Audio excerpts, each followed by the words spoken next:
Welcome to the Vaults of Terra. My name is Ed, and today we're going to be continuing looking at the Imperial Fists. Now, today we're going to skip doing the organisation of the chapter, because in fact the Imperial Fists are organised exactly as the Codex Astartes would want, i.e. they have 10 companies, and they have a division of troop choices within those companies, so thus it would be a little bit impractical to just repeat what I've already told you. So what we're going to do today is go on and talk a little bit about their culture and backgrounds, because it's not really as touched on as other chapters within the Imperium, because of course they've had very little limelight over the years. Now, many chapters' cultures are influenced by their homeworld. However, as I've already told you, the Imperial Fists don't have a homeworld. In fact, they have a flying fortress monastery known as Phalanx. Now, I'm not going to talk about that today. It's actually going to be mentioned in our Imperial Navy video due to its purpose. Although I will say that's not, of course, where the Imperial Fists recruits originate from. They in fact come from a number of recruiting worlds, much like the Dark Angels or the Black Templars. Now, the Imperial Fists actually recruit primarily from two separate worlds. The first one, Inwit, is actually Rorgal Dawn's homeworld, where he arrived when he was scattered from the Emperor's workshop by the forces of chaos. And the other place that the Imperial Fists recruit from is Necromunda, which is a nightmarish hive city which many of you will know from the game Necromunda, which is another board game set in the Warhammer 40,000 universe. Now, moving back to the Imperial Fists, one thing to note is that they actually still maintain a presence on Holy Terra. Because of their defence of the Imperial Palace during the Horus Heresy, they are still regarded as the Guardians of Terra, along with the Adeptus Custodes and all the other Imperial forces on the planet. And so there are several different Imperial Fist locations on the planet which tie them to this holy place, namely the Pillar of Bone and the Column of Glory, which I will mention in our Great Crusade and Horus Heresy videos. Now, the gene seed in the Imperial Fists is actually quite interesting, as this is something slightly different from the norm within the Space Marines. Now, the Imperial Fists actually lack two organs that are usually implanted into a Space Marine, that being the Batcher's gland and the Susan membrane. Now, the Batcher's gland is what allows the Space Marine to build up and spit acid into their opponent's face in order to blind them, or it can be used, of course, to corrode metals in order to escape from imprisonment. And the Susan membrane is actually used to put a badly injured Space Marine into hibernation, so that they can be transported to an apothecary without any further damage occurring to their body. Now, we don't really know why they lack these two gene seeds, although it's speculated that all the Primarchs had certain variations on their Legion's gene seed, which has resulted in some of these organs not functioning after a great deal of time. Now, we're not really sure if they had these glands during the Great Crusade and the Horus Heresy. The speculation points to the fact that it may be due to the length of time since the Great Crusade and the Horus Heresy, the genetics to make those two glands may have atrophied within the gene seed of the Imperial Fists. Needless to say, you won't see the Imperial Fists using those two glands in any of the novels that you see. Now, also, something that seems to be genetically encoded into a Imperial Fist is an obsession with conquering pain by force of will and discipline. Now, it's possible that these two characteristics come straight from their Primarch, Rorgal Dawn, who definitely displayed these during the Great Crusade, and it's seen that the Imperial Fists manifest these two character traits through self-discipline and self-penance, which shows their high priority on discipline and maintaining standards, even to the same degree as the Ultramarines. Now, these two traits also manifest with the Imperial Fists being seen as stubborn, and they also refuse to retreat even when it's the most tactically sound option available to them during a battle. Now, this of course does make them a little bit unpopular with certain commanders. However, many see it as a positive trait, showing the Space Marines' lack of fear as manifested in the Sons of Dawn. Now, moving on to their successors, the Imperial Fist Legion was only able to found 2 second founding chapters, although some variations of the Codex Astartes say there may have been 3 or more.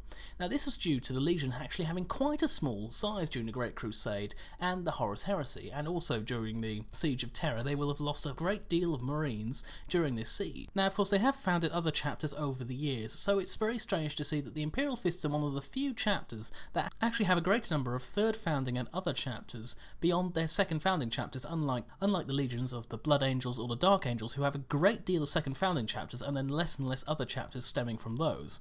Now, another positive note for the Imperial Fist is that unlike a lot of other chapters, they maintain very close ties to their successor chapters very openly, and so chapters like the Crimson Fists or the Black Templars are often seen combating the same enemy together, and so creating a very fixed bond between them, even though their personalities as chapters are very different, such as the Crimson Fists being known as very stoic, whereas the Black Templars being known for having quite a lot of zeal when it comes to crusading against the Imperium's enemies. Now, what the main thrust of this video is about is, of course, their culture. And as I've mentioned, their culture does surround their obsession with willpower and pain, which has led to several sets of practices concerned with achieving uncompromising self-discipline and maintaining complete order within chaotic situations, such as on the field of battle. And so this desire for order can be seen through everything they do. Now, of course, a lot of other chapters see them as quite cold because of this. They are seen as stern, and some, during earlier ages of man, used to call them stone-faced warriors because they showed very few emotions, even when on the field of battle. Now, of course, we know through their successor chapters that they do hold these emotions, as any other chapter does,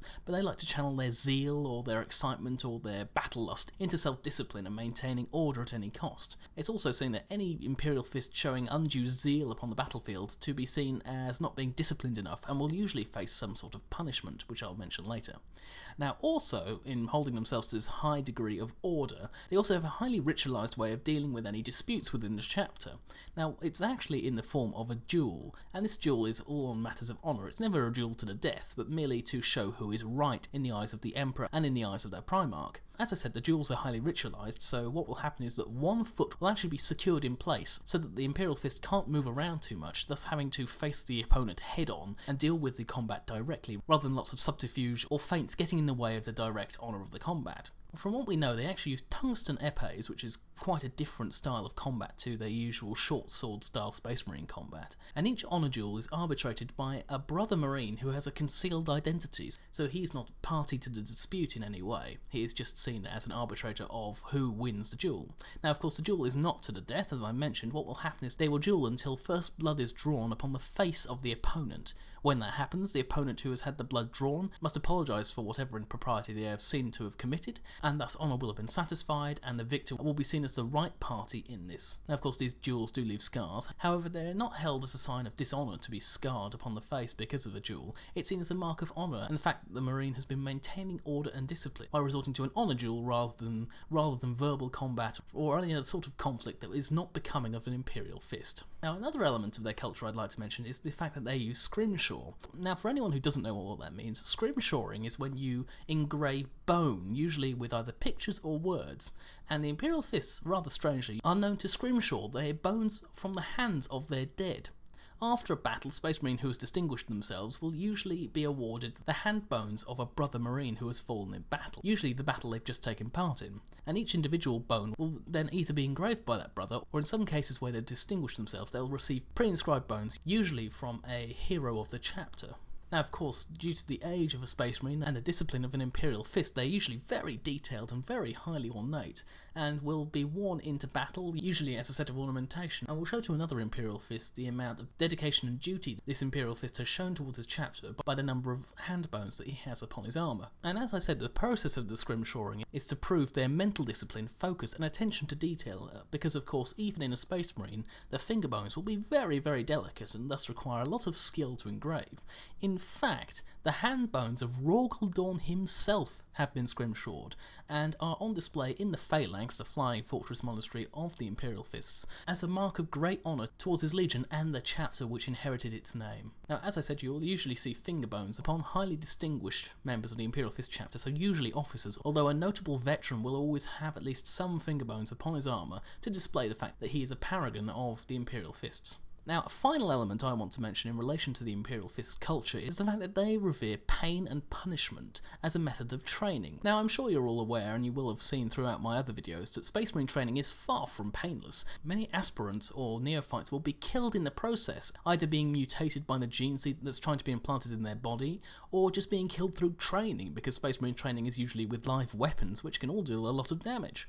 Now, the Imperial Fists take this a step further by using the idea of conquering pain to bring about self-discipline. Now, of course, they use pain as much as a punishment as anybody else, and they actually use something called the Pain Glove. Now, I've mentioned that before, and it was a device used by Rorgaldorn to meditate upon the Codex Astartes after the Horus Heresy. The Pain Glove actually stimulates pain neurons within the body, causing excruciating pain without inflicting any physical damage. Now, of course, it goes beyond a negative reinforcement punishment. The Pain Glove actually is a sense of meditation, and being able to rise above the pain, even one that's being inflicted directly to your nerve endings, is a sign of great discipline within the Imperial Fists, and those who use it voluntarily are seen as some of the greatest members of the chapter in order to maintain discipline, even under great deals of stress, and thus it is seen why the Imperial Fists are considered one of the calmest and most level-headed chapters in any situation which could be levelled against them. Now, that's everything I wanted to mention in relation to the Imperial Fists so far. There's going to be more on the Imperial Fists when we get onto our Great Crusade and Horus Heresy videos, so for now, keep voting below on your next favourite chapter to feature on the Vaults of Terra. That's all I've got to say today. See you next time on the Vaults of Terra.